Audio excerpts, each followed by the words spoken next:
Have you ever wondered if your Galaxy S25 could actually feel smoother and more refined with just a simple software update?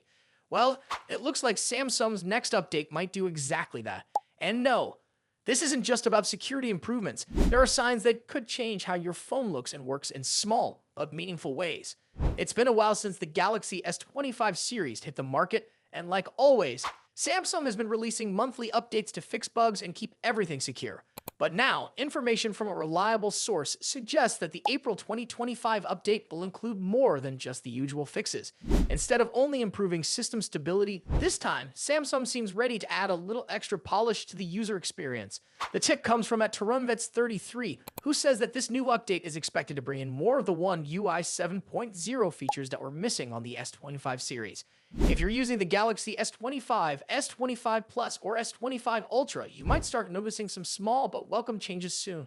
One example is the updated charging animation. Now, this might sound like a minor thing, but it's something you see every time you plug in your phone. And when it doesn't look right, you definitely notice. When One UI 7.0 rolled out, Samsung introduced a fresh charging animation that was meant to show up both in the status bar and on the lock screen. However, on the Galaxy S25 series, this feature didn't run very smoothly. Many users complained that the animation looked choppy and lagged behind. The good news is that the upcoming update is expected to finally fix this issue, making the animation look smooth and more in sync with the rest of the software. Another improvement that's rumored to be part of the update is a smoother animation in the media playback section of the status bar, often called the Now bar. This shows up when you're listening to music or watching videos, and although it's just a small animation, better transitions can make the whole interface feel more responsive. Samsung is also likely fixing a few bugs that some Galaxy S25 users have reported.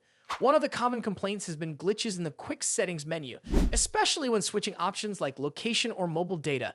These small issues can be annoying, especially if they affect features you use all the time.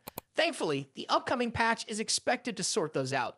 Meanwhile, the April 2025 security patch has already been released for a few other Samsung devices like the Galaxy Z Flip 6 and Z Fold 6. Both of these models are currently running the beta version of One UI 7.0, which suggests that Samsung is continuing to expand the update across more devices. So it's only a matter of time before the Galaxy S25 lineup gets its turn. Samsung is known for long-term software support, but what's impressive here is how the company is still focused on improving even the tiniest parts of the user experience. A smoother animation, a faster transition, or a bug fix may not sound like big changes, but they can make your phone feel newer, faster, and easier to use. If you're using a Galaxy S25 right now, this update might be something to look forward to. And if more One UI 7.0 features are on the way, it could be just the beginning. Let us know in the comments if you've seen any bugs on your S25 or what features you'd like to see improved. And if you found this video helpful, give it a thumbs up and make sure to subscribe for all the latest news and updates on Samsung smartphones. Catch you in the next video.